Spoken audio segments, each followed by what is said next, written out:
I would recommend is this. Okay, don't clear the other one instead. So here's the calculator. Go to y1, sorry, y equal. Use the cursor to uni. Thanks, Amy. Use the cursor to highlight the equal sign. Once the equal sign is highlighted, press enter to turn off that graph so it doesn't show up. But I wouldn't delete it. You need me to show you that again? Yeah. So use your cursor to highlight the equal sign that's next to y1. Yeah. Press enter, it turns the cursor on and off. So now that it's off when I graph, I only get the y2 graph.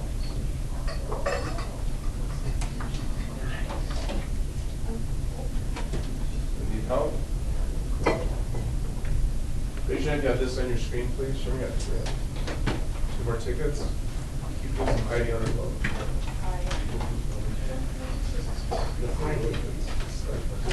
That's the heck out of me. Phone ID. There we go.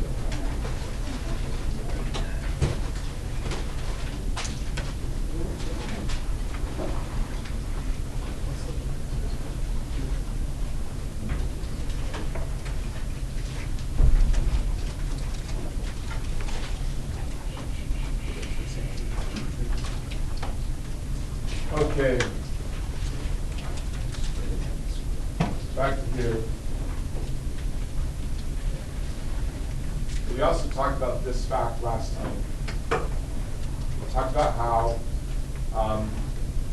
if you take a known velocity, say, I don't know, -3 feet per second,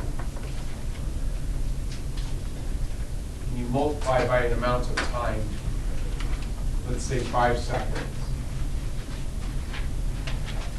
You multiply a velocity by an amount of time, you determine how much the object, particle, position, whatever, will change in that amount of time. So if an object is really moving 3 feet per second, negative means left, and it keeps that velocity for 5 seconds, in that 5-second time period, the particle will have changed its position by 15 to the left. I'll give you one or two if that makes perfect sense. Chad. My bad. Massive failure. Too closer, so. 2 points. Okay. Please note this, everyone. Hey, please note. Okay. The negative. Don't get too caught up in the negative. The negative simply means the particle is moving to the left. The most important facts are the values, 3 and 5 and 15. The negative simply means to the left. Okay, we don't want to lose it, but it's not something to get all stressed out about. Pretty good on that idea. Any questions about taking velocity, multiplying by time, and getting how far the position changed? Perfect. So here's our dilemma. This is where we ended class on Thursday. We have this plot of velocity. We said we would like to find out the same thing again. So we've got the formula here. The velocity is equal to t squared subtract 4. And on Thursday, we even figured out that for, let's write it down up here. Put this in your notes, please. For t equal 0 to 2, the position changes by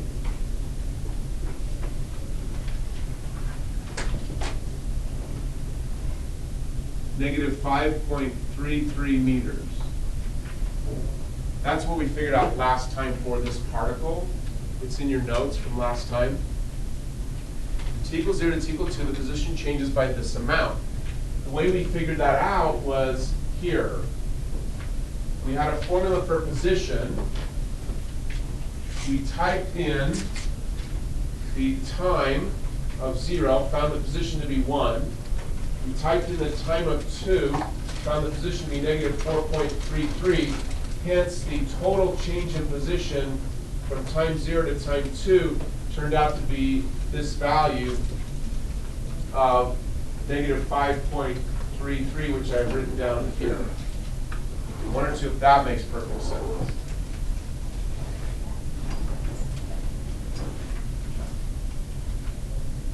Two more for the room. Okay. In your notes, you're going to want to build a table like this. You're going to want to build a graph like this. And if it were me, I would start on a fresh page because there's quite a bit of notes that go below. So put that on your paper real quick. I'll just walk while you're drawing that. If something comes up to mind as far as a question from last time, we'll just ask me at one part.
Please, sort of. Where did the t squared minus 4 come from? Like, why? Was that given to us? Or did Where we started last time, no worries, is we started with this formula for the position. Yeah. So that was here, that was just an example. And then as we talked last time, we eventually got to the point where we said, knowing the position, can we calculate the velocity? Oh. And we remembered that the velocity can be found by taking the derivative of the position. And that's where we came up with the, Okay, I remember that. thanks, Evan. Good question. Good ticket. Okay, question for the whole room. This is where we ended last time. We have this plot here of the velocity. We'd like to find a way using only velocity, not position, to figure out the change in position was negative 5.333. So our first thought is, well, let's just take velocity and multiply by time. This gives us a change in position, like this. But everyone who can remember or can deduce why, raise your hand and tell me, why is that not really, what's the dilemma we're running into here? Like, why can I not just take a velocity, multiply by an amount of time and get this number when I have this form, this plot of the velocity? What's the problem? All who know, please. All who think they know. Let's go, Lexi. It's like not a constant rate. The velocity isn't constant. The velocity, in fact, let's build this table, Lexi. I'll have you help me. If I use my calculator, I can simply press the trace button. Then the calculator's waiting for me to do something. So I type in a 0. I get a negative 4. So let's make this a little bit smaller. So now I could write down up here that the velocity is negative 4 meters per second, but only when the time is 0 seconds. Immediately after that, the velocity changes. It becomes something different. This is just an example, but we're going to go every 0.5 seconds. We can choose to go in smaller or larger increments of time, but this is good enough for today. So for points, use your calculator and someone raise your hand and tell me Let's mark this off here. So this velocity right here is, oops, hold on. So we've got a point here. This is time equals 0. And the velocity right there is -4. I'd like to come right here and do the same thing.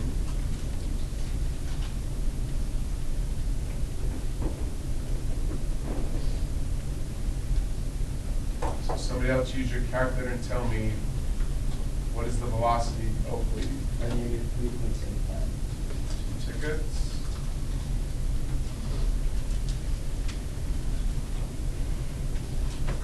So we can fill in this table as well, -3.75.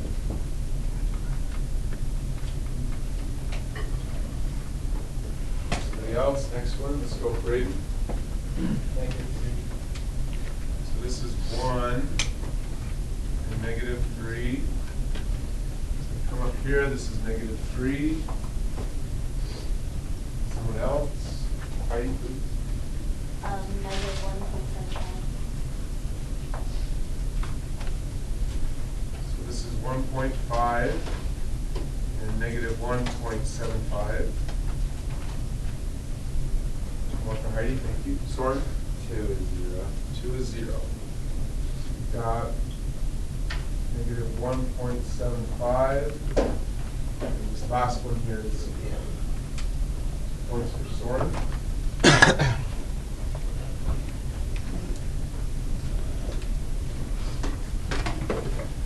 Questions from anyone? Well, we have a lot of different velocities. So what we're going to do is instead of, we really don't have a single velocity that we can multiply by 2 seconds. So what we're going to do instead is we're going to break up the time interval into shorter pieces like we've done. Questions? No, you're good. So we're going to go for the first time interval. And I just need a volunteer. I'm going to ask about 3-4 questions, therefore you're eligible for 4 tickets. For someone to help. Braden. So looking at this first time period, Braden, from 0 to 0.5, within this time period, what is the most negative that the velocity is during this time period? -4. -4. So if I take and I say, let's just, as an estimate, this is not exact, but an estimate, let's say that during this time period, the velocity is always -4. It isn't, but let's just pretend it is. So I'm going to write down up here, -4, please put this in your notes, -4 meters per second, multiplied by this duration of time right here, which is 0.5 seconds. Again, the seconds divide out, and what am I left with, Braden? -2, and what are the units? Meters. So I'm left with -2 meters. So what I would say, Braden, is, okay, during this time period, you told me that the most negative that the velocity is -4. For the rest of the time period, is the velocity more than -4, less than -4, or both? More. Yeah, it's kind of a funny way to answer. Let me ask the question again, sorry. During this time period, is the velocity more negative than -4, less negative than -4, or both? It's less. Less negative, fair enough. You're right. Mathematically, the velocity is greater, but that's kind of confusing. So we say less negative is easier to understand. Is that fair? Yeah. So I know the particle's doing this, Braden. It's moving to the left at -4 meters per second. As it moves to the left, Braden, does it keep moving to the left, or does it shift and go to the right? Keep going. Just to the left, because the velocity is always negative. As it moves left, does it slow down or speed up? Slow down. Slows down because the velocity becomes less negative. I mean, 1 or 2 if that made perfect sense, that little discussion. 1 or 2 if that makes perfect sense. 2 tickets for the room. Okay, so Braden, in this, actually, new person, 5 tickets for Braden, well done. Need a new volunteer. Similar thing, Soren. So for this time period, Soren, would you say that the particle went exactly 2 meters to the left? Would you say it went less than 2 meters to the left? Would you say it went more than 2 meters to the left? Less, and why? Because it's getting less negative, so it's not traveling negative, or negative. Nice, nice. As you look at the velocity, you see the velocity becoming less and less negative. So as the particle moves left, it's like traveling less and less. So this is definitely an overestimate of how far the particle went. Perfect. Soren, if I go to the same time period, from here to here, and I pick the velocity on the right here, so at time equal 0.5, just read the table, Soren. What is the velocity? Negative 3.75. Good, so I'm going to use that computation now. So I'll take negative 3.75. Everyone write this down. Meters per second. I will multiply by the duration in time of 0.5 seconds. And use your calculator, Soren, to help me out. What do you get?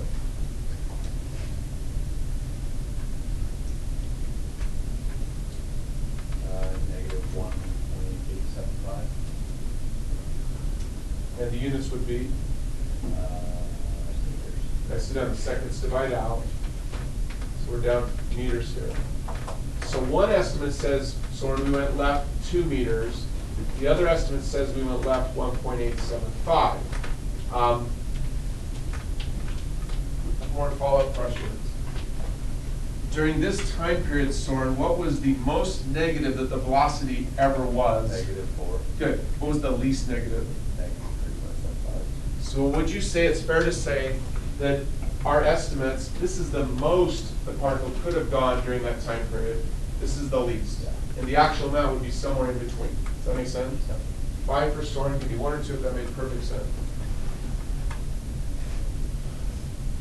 2 more for the room, cool. Do you have any follow-up questions? Awesome. All right, so we're gonna keep doing that. So these computations, I want everyone in the room to answer this. These computations here both refer to a specific, they both refer to the same amount of time, half of a second, but they refer to a specific moment in time, like from time equals something to time equals something. Raise your hand if you know, what time period are we talking about here? Like the graph here goes from time equals 0 all the way to time equal 4. What little amount of time are we talking about when we did these two computations? There we go. Let's go ahead. 0 to 0.5. So these both involve 0 to 0.5 seconds, both of these computations. Hands up if you got that. Points 3 for a minute. We want to do the same kind of thing for the next half-second time period. So, somebody raise your hand and tell me, following the pattern, what should I be writing here? Go, Oakley. Negative 3 meters per second.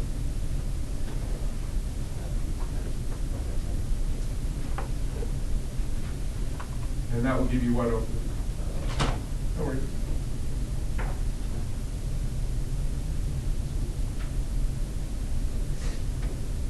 Negative 1.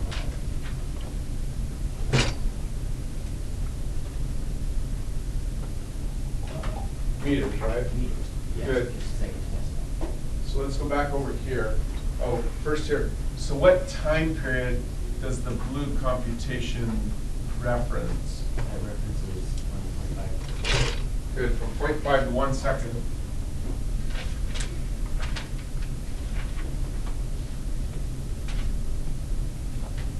So hopefully over here. So here's the time period. During this time period, you tell me what was the most negative, meaning at what time, like what was the most negative that the velocity is during this time period? Negative 3.75. Perfect. Now what's the least that the velocity is during this time period? Negative Good. So during this time period, we calculated that the most the particle could have moved to the left was what amount? 3. Negative 1.5. One more try. So during this time period, when is the velocity most negative? Negative 3.75. Good. So The most the particle could have gone left was what? I got you all mixed up now, sorry. No worries, 5 seconds. Somebody else just help. Let's go, Lex. It's just because I'm asking them really quickly, don't worry. Yeah. So Lexi, for this time period, what's the most negative velocity? Negative 3.5. Good. Least negative velocity is? Negative Good. So the most the particle could have gone left would be what amount? 3. Negative 1.875. Perfect. And the least the particle could have gone left was? Negative 1.5. Give me one or two of what Lexi just said made perfect sense. 2 more tickets for the room. I'll just say it one more time.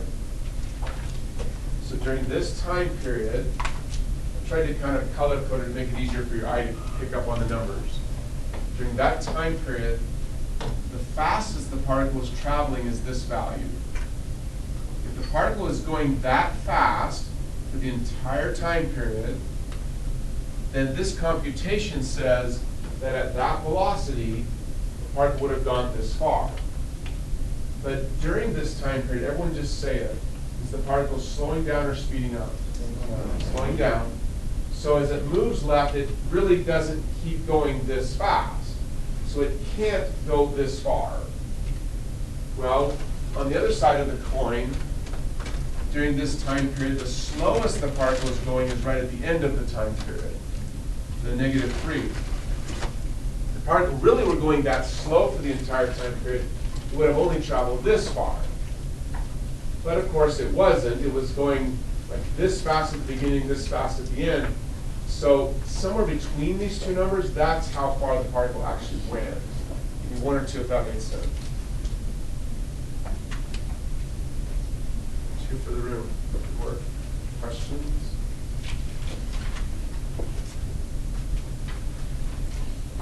Let's see, another computation here. So,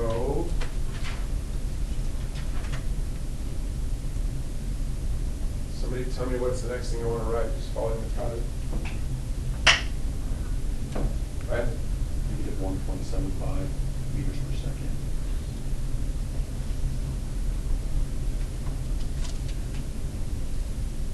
Multiplied by 0.5 seconds. Yeah, help me out with the result, then.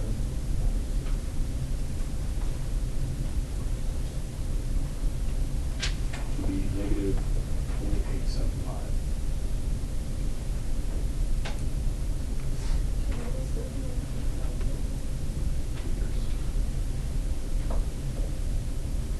Yeah, the time period is what then? 1 to 1.5 seconds. That's the difference.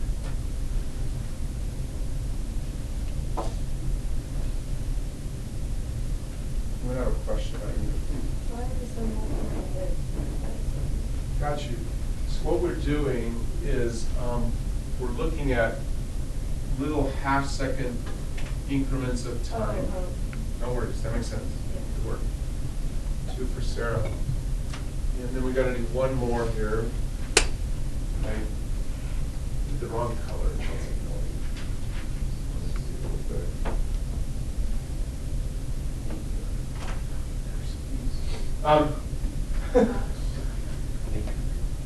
Hershey. Boy, Hershey. Very annoying. Yeah, you can switch on the graph. Oh, you guys are smart. I didn't notice that. 10 seconds. Change these. What's less to change? I'm liking that a lot.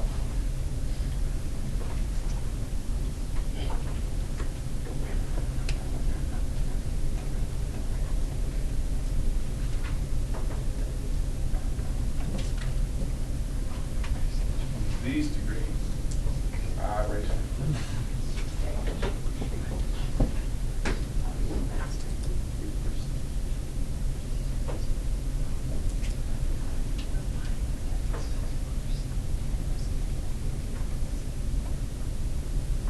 Very clever. Did I tell you this clever story of my son when he was like 3 years old? No. No. So, maybe 4. He wasn't very old. So I watched him one time. I was sitting in the kitchen, I got him at the table, and he comes in the room, this little guy, right? and I'm just gonna watch him, he walks over to the refrigerator. And this was a long time ago, so we had the freezer that's the old style where the fridge is on the bottom, the freezer's on the top. And I watch this little 4-year-old guy, he looks up at the freezer like this. And just see he's thinking, looking up at the freezer. You know, like, what's he doing? The next thing I watch him do is he gets a stool, he pushes it over to the fridge. Like, he doesn't really notice I'm in the room, or he doesn't care, right? He climbs up on the stool, and he reaches up, and he's still not quite tall enough, but he grabs the freezer and he kind of pulls on it. But because he's reaching up, he can't get any real leverage without falling off the stool, right? So he like stops, climbs off the stool, pushes the stool out of the way, watching him. He goes to the refrigerator, he opens the door, like pretty wide, and then he like slams it. When he slams the refrigerator door, the force of the door hitting the fridge pops the freezer door open. That's awesome. He climbs, it's very funny when you guys sit switching, you're like so clever sometimes, you know. Little teeny kid, he climbs back up on the stool, opens the freezer, grabs the ice cream. So he says he eats some ice cream. Did you let him eat it? Of course. I'm not gonna deny him after he did all of that. You walk in, it's like, ah. Some good thinking there. So, wow. Slam my fridge door. So the last one looks like this. The last one looks like this.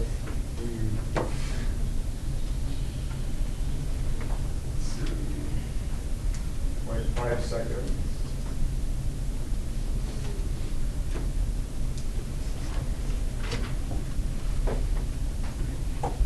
And this goes from 1.5 seconds to 1 second. Ah, curses, 2 seconds.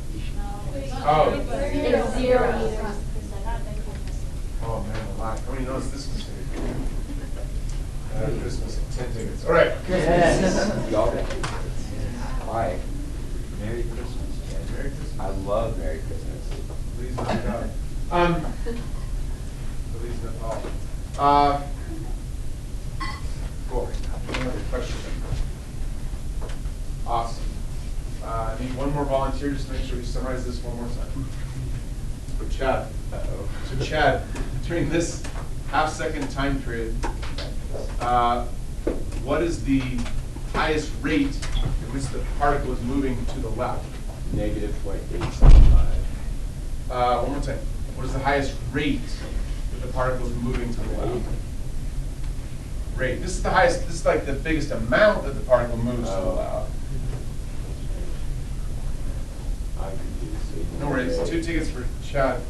Ellie. Negative 1.75 meters per second. Oh. That's the highest rate at which the particle moves leftward. Oh, yeah. I got it. No worries. Ellie, during this same time period, what's the lowest rate at which the particle is moving left? 0. So, what's the most the particle could have gone left during this time period? I got you. What's the least it could have gone left? And where does the actual amount have to reside? Somewhere in between. How many understood that perfectly? 1 or 2? Show me. 1 or 2. 2 more tickets. Do you have a question? 5 for Ellie. Works better if I ask you. So during this time period, hopefully, the particle's moving left or right. Yes. Left or right? Yeah, which way? Which way is it moving? Sorry. Okay, so it's moving right. During this time period. During this time period, is the velocity positive or negative? Velocity is negative because we're looking at the dots. So, okay, so then it'd be moving left. Good, so particle's moving left. Okay. What's the highest rate, like what's the highest velocity during this time period? Like the most negative velocity? 1.75? Negative 1.75. Okay. After that, the velocity becomes less negative, less negative, less negative, less negative, less negative. Correct.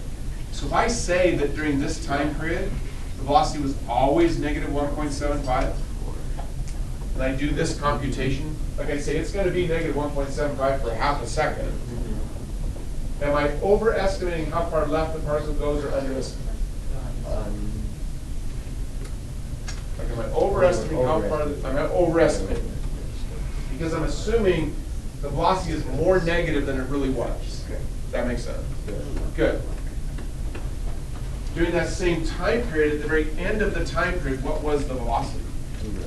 So if I say, oh, let's just pretend the velocity is always 0, that wouldn't work either. Is that fair? But I've at least framed the answer. Okay. Like, I know that the particle for sure went more to the left of this, Yes. but I also know that it didn't go any more left of this during that time.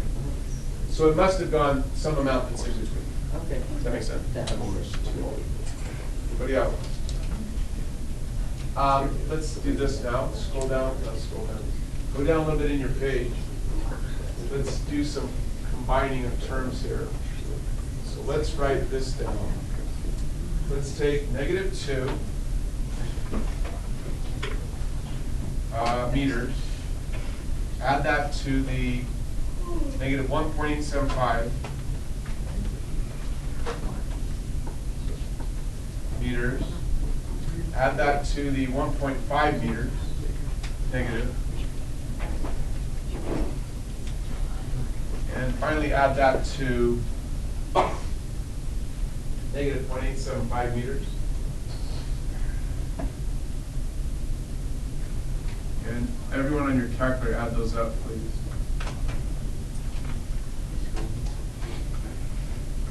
Excuse me. Bless you.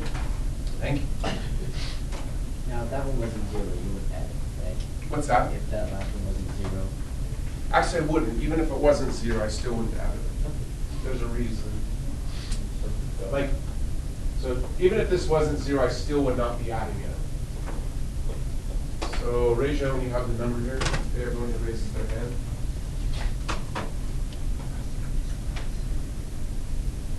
I was really good visually. We could do something really fun, but I'm not quick enough to do a disaster. Let's do it. I'm not quick enough. It won't work. Think If I could somehow pick up quickly, I could say, okay, everyone who's, I could like count down, like the first person gets 10, the next one gets 9, the next one gets 8, 7, but I could never do it. Yeah, I got It'd be 9. fun. Do it. Oh, you really? She's quick enough. Wow, impressive. I'm not, I'm like, I gotta go like this. I can't keep track. How many? Where you at? And what are the units, Heidi? How many agree with Heidi? Let's do them. 2 tickets, 3 for Heidi.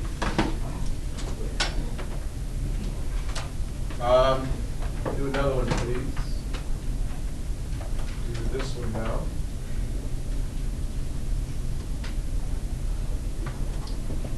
We're going to take -1.875. And to add to that, -1.5. -0.875.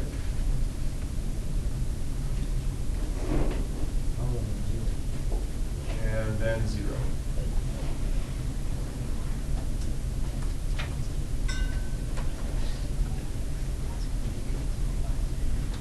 Someone do that for me. Braden? -4.25. Louder, sorry. -4.25. Anyone confirm Braden's answer? I got that. Good. 2 for Braden, 2 for Oakley. Does someone remember from earlier in the discussion today, it should be in your notes, what was the actual amount, the exact amount that the particle traveled to the left? So 5.2. Well, negative. Negative. 5.2. So I'm going to write that here.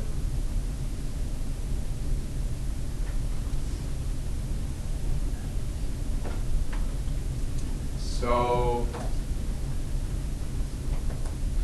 need a volunteer. But, so if you look at the blue computations, what we did is that for this time period, we picked the most negative velocity for that time period multiplied by the amount of time. Yeah. Did the same thing for the next time period, same thing, same thing. That's why I said to Oakley that I didn't include this because during this time period, I'm counting on this most negative velocity. I don't want to count the least, I'm counting the most. So So that's how this becomes a estimate of the most that the particle could have gone to the left. Fair? Yeah. Then when I went here, I did the exact same time periods, but instead of grabbing the velocity that's the most negative, I grabbed the velocity that is the least negative. Yeah. Did the same computations. Therefore, this is an estimate of, like, the particle had to have gone at least this far, could not have gone more than this. Yeah. Makes sense. We figured out a different way, it exactly moved this much. One or two of that makes perfect sense. Oh, my One or two of that makes perfect sense. Thank you. 2 points for everyone, including Derek. goodness. Good job, Derek. Good work. Anyone have a question? He was so excited too. He got his brand new calculator, color and everything ready to go. Sleep overwhelmed yet. Can I ask this one? No, this time. That's very polite. Does anyone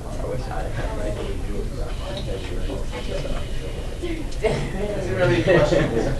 Hey, question for the whole room. Hey, question for the whole room. Question for the whole room. Okay, this says that the particle went no more than this amount to the left, right here.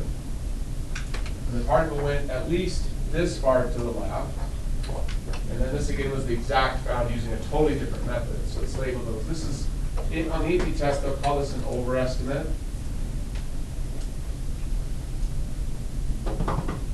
Is the word they'll use. This is the exact amount. And this one is what they'll call an underestimate.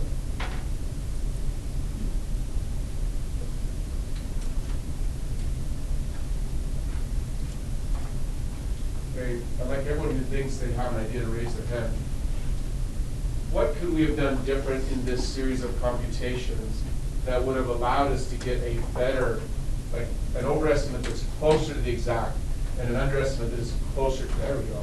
All we can see it, like what could we have done differently that would have accomplished a much better estimate? All we think they know. You can't lose out on points, but just raise your hand, I'll pay you.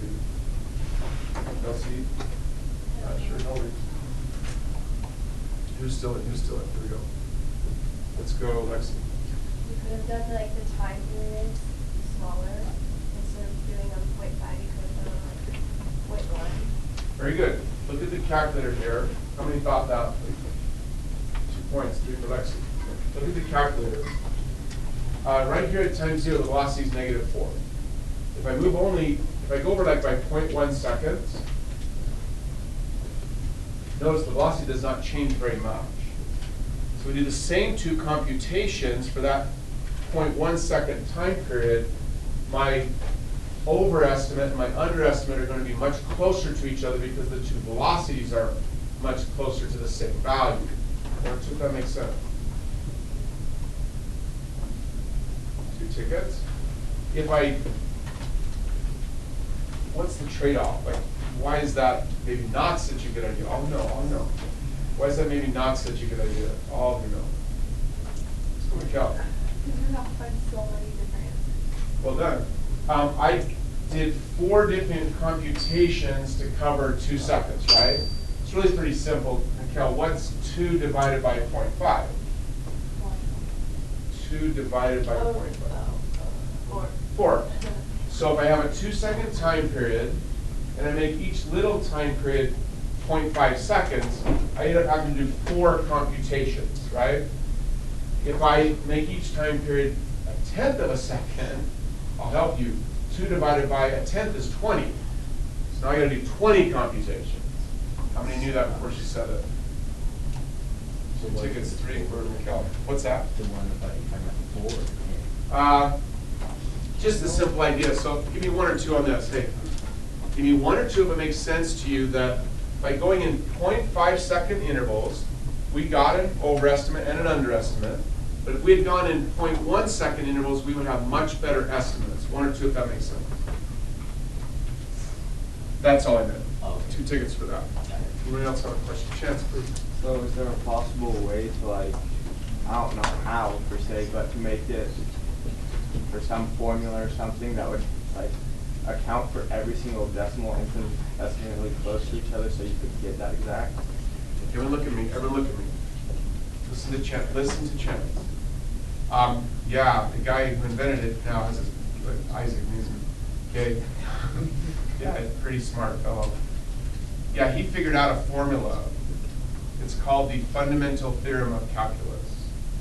And the fundamental theorem of calculus explains how you can do this process for every infinitesimal amount of time, which seems impossible because you're like, wait a minute, that would be an infinite number of computations.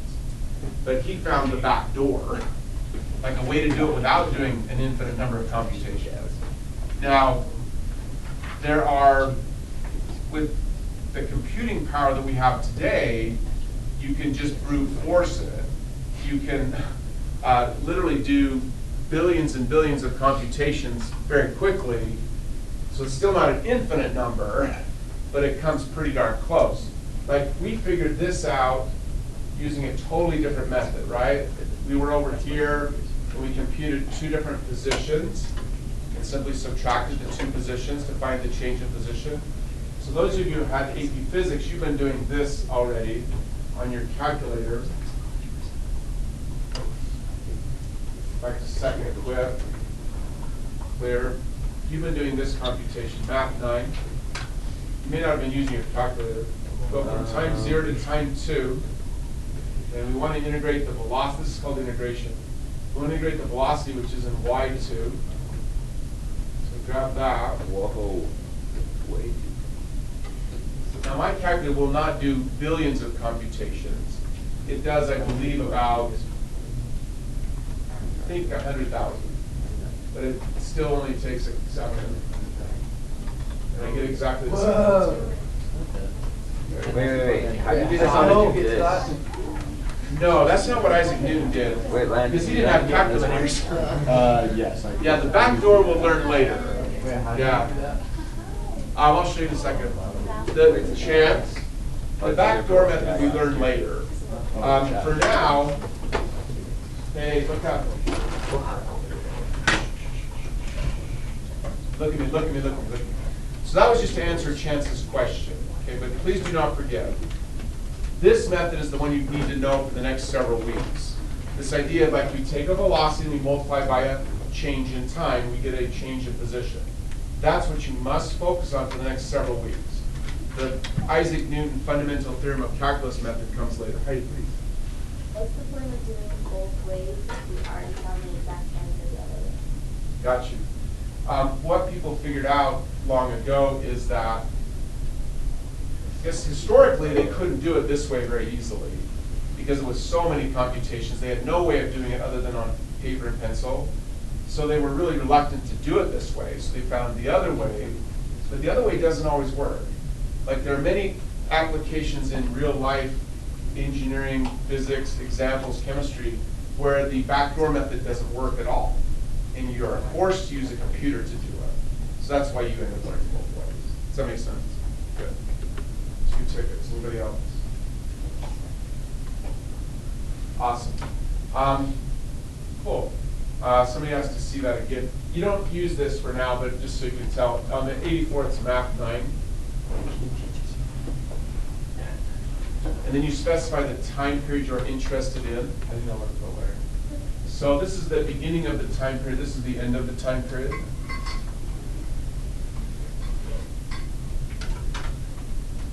And then you tell the calculator what formula do you want to use to do these computations.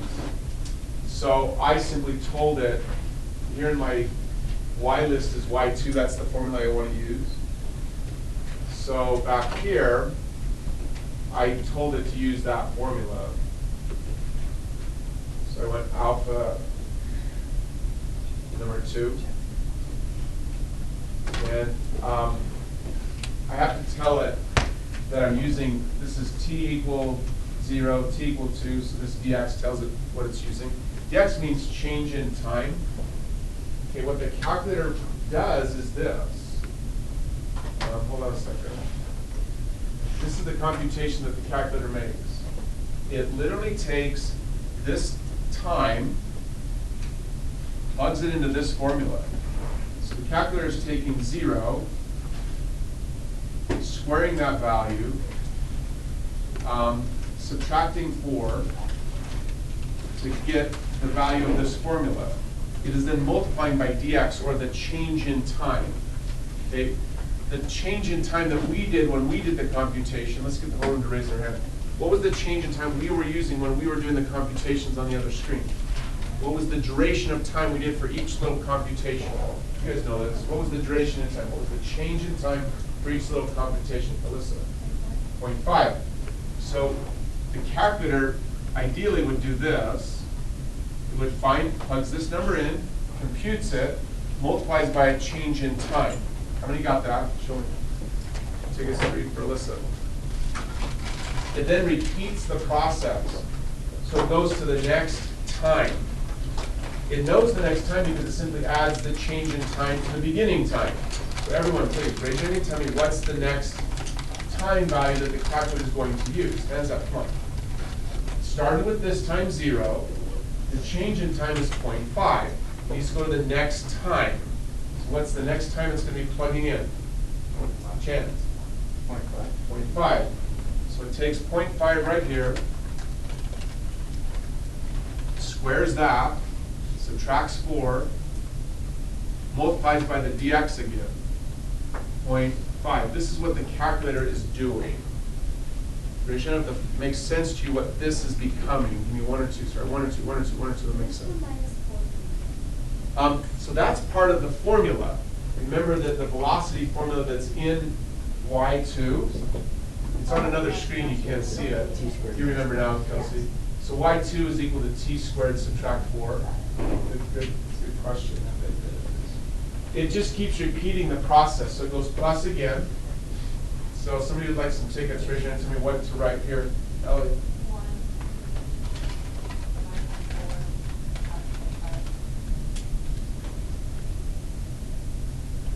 I got overzealous on the parentheses there.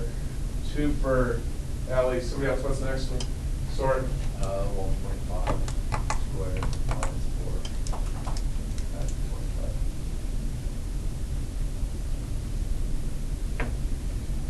More for Soren. Now this kind of goes back to Oakley's question now. What we did is we said that for the first 0.5 second time period, we're going to find the velocity at time 0 as our representative for the entire time period. For the next time period, we're using the velocity at time 0.5, then time 1, and then time 1.5. There's a very important reason why we're done, like why we don't do another computation. It's easiest to see the reason from the graph. So when I did the computations here, right here for this time period, I'm only using this time to find this velocity. When I go to this time period, I use this time to find this velocity. During this time period, I use time of 1 to find this velocity. I have covered the entire 2-second time period now. I don't keep doing computations. 4 computations is sufficient. Question?